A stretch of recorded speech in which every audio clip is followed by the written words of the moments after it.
नमस्कार, मैं हूं अंजलि इस्टवाल। बड़ी खबर में आपका स्वागत है। शुरुआत करते हैं खास खबर से। अब से कुछ देर पहले रूसी विदेश मंत्री प्रधानमंत्री मोदी से मिले। इस दौरान प्रधानमंत्री मोदी ने कहा कि भारत शांति में योगदान को तैयार है। उन्होंने कहा कि संघर्ष विराम जल्द होना चाहिए। प्रधानमंत्री ने यह भी कहा कि भारत हर प्रयास को तैयार है। विदेश मंत्री रूस के लावरोव ने यूक्रेन संकट पर प्रधानमंत्री मोदी से बातचीत की। लावरोव ने उनको यूक्रेन के हालात की जानकारी दी। इससे पहले लावरोव ने कहा कि भारत और रूस एक दूसरे के हितों का सम्मान करते हैं। उन्होंने ये भी कहा कि रूस भारत को सस्ता तेल देने को तैयार है। इसकी ज्यादा जानकारी दे रही है हमारी सहयोगी कादम्बनी शर्मा। रूस के विदेश मंत्री सर्गेई लावरोव दिल्ली दौरे पर थे और उनके दौरे का सबसे अहम पॉइंट ये रहा कि उन्होंने पीएम मोदी से मुलाकात की। ये अहमियत इसलिए क्योंकि पिछले 2 हफ्ते से कई देशों के विदेश मंत्री यहाँ पर आए, लेकिन उनकी मुलाकात पीएम मोदी से नहीं हो पाई। यहाँ पर सर्गेई लावरोव ने मुलाकात की, उनको जो यूक्रेन रूस का युद्ध चल रहा है उसके बारे में जानकारी दी, शांति वार्ता के बारे में जानकारी दी।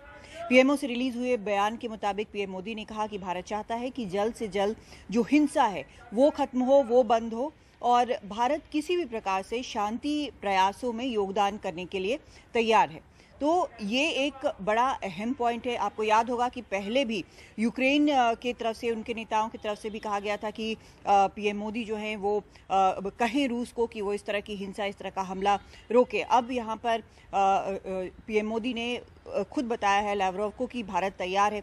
दूसरी तरफ लावरोव ने अपनी प्रेस कॉन्फ्रेंस में जो उन्होंने यहाँ पर दिल्ली में की, उसमें उन्होंने ये कहा कि जस्ट एंड फेयर अगर अप्रोच है तो दिल्ली अगर यहाँ पर शांति वार्ता में, शांति प्रयासों में योगदान करना चाहे तो वो उसके लिए तैयार है।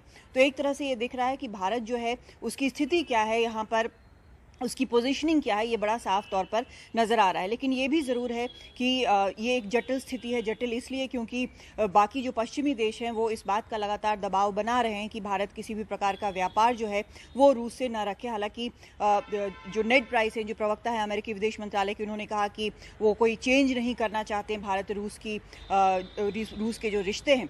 लेकिन दूसरी तरफ जो NSA हैं, deputy NSA Dalip Singh America के, उन्होंने ये साफ तौर पर कहा कि अगर रूबल में व्यापार होता है, लोकल करेंसी में व्यापार होता है, तो कोई भी देश जो ये करेगा वो उसके लिए कॉन्सिक्वेंसेज होंगे, उसके लिए खमियाजा उनको भुगतना पड़ेगा। उन्होंने ये भी कहा कि चीन अगर LAC में फिर से घुस आता है तो क्या रूस आएगा मदद के लिए। तो इस तरह की बातें भी हो रही हैं और लगातार एक के बाद एक जो यहाँ पर अलग अलग देशों के, पश्चिमी देशों के, यूरोपीय देशों के जो राजनयिक आ रहे हैं, उनकी भी यही मर्जी है कि भारत जो है वो प्रतिबंधों को पूरी तरह से लागू करे जो उन्होंने लगाया है रूस पर। लेकिन यहाँ पर ये साफ है कि भारत सबसे पहले अपने हितों को देख रहा है। साफ इसलिए है क्योंकि पीएम मोदी से मुलाकात अपने आप में एक बहुत बड़ा संदेश है कि भारत भले ही युद्ध के खिलाफ हो, लेकिन अपना हित जो है वो सबसे ऊपर रख रहा है। और दूसरी चीज़ ये कि वो किसी भी कैंप में दिखना नहीं चाहता है। दिल्ली से कादम्बिनी शर्मा, NDTV इंडिया।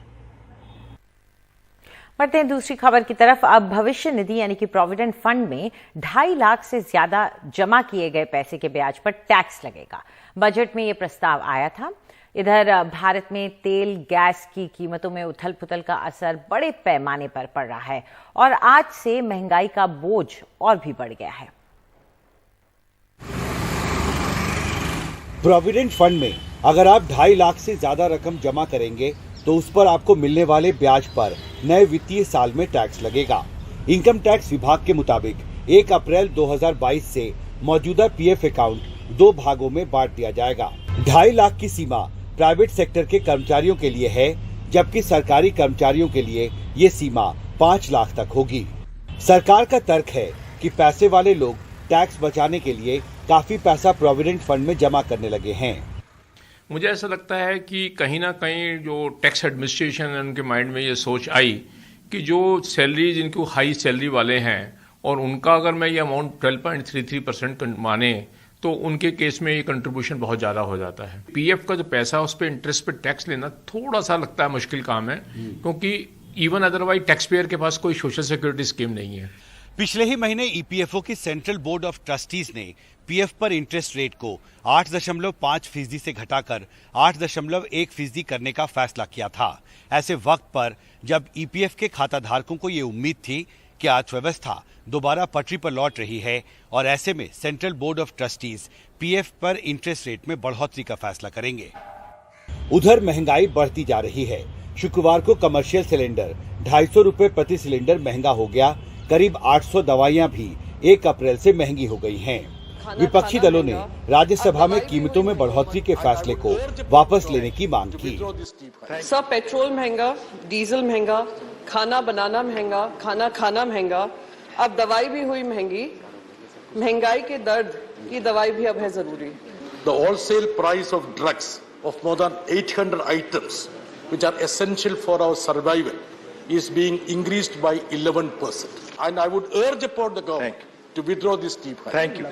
जाहिर है बढ़ती महंगाई के मसले पर सरकार सवालों से घिरती जा रही है। दिल्ली से हिमांशु शेखर, एनडीटीवी इंडिया।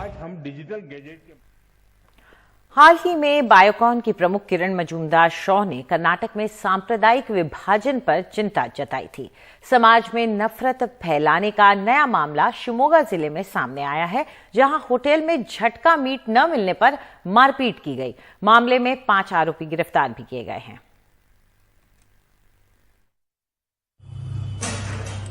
शिवमोगा की 2 तस्वीरें, दोनों बुधवार की हैं। एक में होटल में मारपीट हलाल मीट बेचने की वजह से, और दूसरी तस्वीर एक हलाल मीट दुकान की है। वहां इन लोगों ने झटका मीट की मांग की, न मिलने पर मारपीट। पुलिस ने 5 लोगों को गिरफ्तार किया, जिन्होंने दोनों जगहों पर मारपीट की थी। Yesterday there were 2 incidents reported in Bhadravati town. दोनों ही मामलों में आरोपी एक ही है।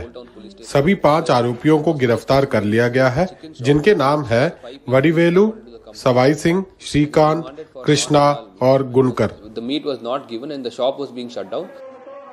शिवमोगा में मारपीट तो नेलमंगला में भी हलाल मीट को लेकर बवाल मचा, और चिकमंगलुरु में हलाल मीट के खिलाफ दक्षिणपंथी संगठनों ने पर्ची बांटी। कर्नाटक में बढ़ती सांप्रदायिकता पर चर्चा संसद में भी हुई। आप देख रहे हैं आजकल कर्नाटक के अंदर क्या चल रहा है कि वहां पर भी रोज यही हो रहा है कि आप जो है, आप कोई दुकान एक पर्टिकुलर रिलीजन के लोगों पे पाबंदी लगाई जा रही है कि आप जो है उस प्रीमिसेस के अंदर अपनी दुकान नहीं लगाएंगे, आप सामान नहीं खरीदेंगे। ये देश के लिए, सभापति आई एम कंक्लूडिंग जस्ट, ये देश के लिए बहुत खतरनाक है। माननीय गृह मंत्री जी, मैं आपके इंटरवेंशन चाहूंगा इस पे, क्योंकि अगर हम यहाँ ये करते हैं इसका इफेक्ट बहुत दूरगामी होता है। संसद में चर्चा से पहले किरण मजूमदार शॉ ने भी कर्नाटक में बढ़ती सांप्रदायिकता पर ट्वीट कर चिंता जताई थी। उन्होंने इसे आईटी-बीटी के क्षेत्र में कर्नाटक की पहचान के लिए खतरनाक बताया था। इसके बाद राज्य के मुख्यमंत्री बसवराज बोम्मई ने शांति की अपील की। ಈ ನಮ್ಮ ಸಮವಸ್ತ್ರ ಮಕ್ಕಳಿಗೆ ಇರುವಂತದ್ದು कर्नाटक शांति और प्रगति के लिए जाना जाता है। हर एक शख्स को ये सुनिश्चित करना चाहिए कि यहाँ शांति कायम रहे। जब कभी भी ऐसे मुद्दे सामने आए जो समाज में टकराव पैदा करते हैं, तब लोगों को आपस में बैठकर सलाह मशवरे से इन्हें दूर करना चाहिए। कर्नाटक की ही तरह राज्य के मुख्यमंत्री बसवराज बोम्मई भी बहुत ही मुश्किल दौर से गुजर रहे हैं। एक तरफ उनके पिता और राज्य के पूर्व मुख्यमंत्री एस.आर. बोम्मई की धर्मनिरपेक्ष विरासत है, तो वहीं दूसरी तरफ बसवराज बोम्मई के मुख्यमंत्री रहते हुए इस राज्य का सामाजिक ताना बाना बिखरता हुआ नजर आ रहा है।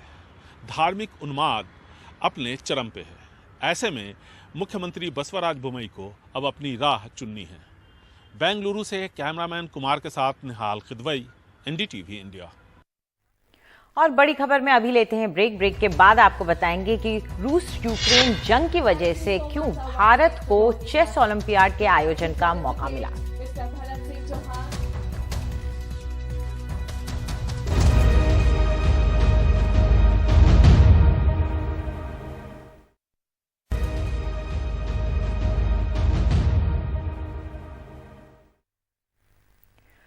रूस यूक्रेन युद्ध की वजह से अब रूस में कोई खेल आयोजन नहीं हो रहा। इसका बड़ा फायदा भारत को हुआ है। भारत को करीब 4 महीने बाद 44वें चेस ओलंपियाड के आयोजन का मौका मिला है। इसमें हिस्सा लेने वाले देशों के लिहाज से ये फुटबॉल वर्ल्ड कप, ओलंपिक्स और वर्ल्ड एथलेटिक्स चैंपियनशिप के बाद सबसे बड़ा टूर्नामेंट है। 5 बार के world champion grandmaster Viswanathan Anand मानते हैं कि इससे भारतीय शतरंज को बहुत बढ़ावा मिलेगा। करीब 100 साल के चेस ओलंपियाड के इतिहास में ये पहला मौका है जब भारत को ये आयोजित करने का मौका मिला है। आनंद, आपके साथ वर्ल्ड चेस चैंपियनशिप जब 2002 में आपने खेला था, उस समय भी 100 कंट्रीज यहाँ आए थे, लेकिन अगर सिर्फ मैग्नानिमिटी के लिहाज से देखें, करीब 200 देश, ओलंपिक्स या वर्ल्ड एथलेटिक्स चैंपियनशिप या फीफा, शायद इससे बड़े वही इवेंट हैं। इस मैग्नानिमिटी से इंडिया के लिहाज से या ओवरऑल ये जो मिला है, कितना बड़ा प्राइड मोमेंट है, कितना बड़ा मोमेंट इसको मानते हैं? It's a very proud moment. The Olympiad is coming for the first time to India, which I think is long overdue, but it's a great opportunity for us, and I'm very proud that especially my city is going to be the host. On top of being proud for India, I'm very proud of Chennai. I'm sure that the Tamil Nadu government will organize it flawlessly, and together with FIDE and the All India Chess Federation. I mean, everyone moved very dynamically and quickly. As soon as the Olympiad had to move, they were able to bid and get it. So, wonderful news. ये हासिल करना संजय कितना बड़ा event रहा, क्योंकि Russia से छिनना और उसके बाद बहुत कम टाइम, जैसे अभी आपने बताया कि 48 घंटे के अंदर गारंटी देना, और ये कितना डिफिकल्ट था और कितना चैलेंजिंग है अभी? हम चैलेंज को जब पूरा कर लेते हैं तो वो चैलेंज नहीं रहता। पहली चीज़ देखिए, हिंदुस्तान में पहली बार 44वां ओलंपियाड होने जा रहा है। इस देश के लिए गर्व की बात है, हर हिंदुस्तानी के लिए गर्व की बात है कि हमारे यहाँ 200 देश आएंगे पार्टिसिपेट करने के लिए, चाहे वो इकोनॉमी हो, चाहे वो स्पोर्टिंग इवेंट हो। इससे बड़ा पार्टिसिपेशन के लिहाज से बड़ा इवेंट हो ही नहीं सकता अभी तक। आज तक के इतिहास का सबसे बड़ा इवेंट है। 200 countries participating in an event and approximately 2,000, 2,200, 2,500 players coming. It's miraculous and God has been kind on us. हम लोग पे ईश्वर की मेहरबानी है। अब क्या फ़ायदा होता हुआ देखते हैं, खासकर इस तरह के टूर्नामेंट से? ओलंपिक्स हो या कॉमनवेल्थ हुआ, तो बाद में 2012 ओलंपिक्स में हमने कई सारे मेडल जीते। आपको लगता है इस तरह का फ़ायदा इंडियन चेस को ओलंपियाड के थ्रू हो सकता है? Obviously, hope for the best possible result, and so many medals. I mean, we can hope for anything. We can hope for all three.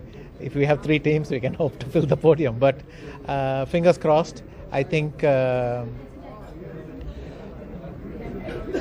we have a strong enough team that with a little bit of luck and a little bit of support can probably make it.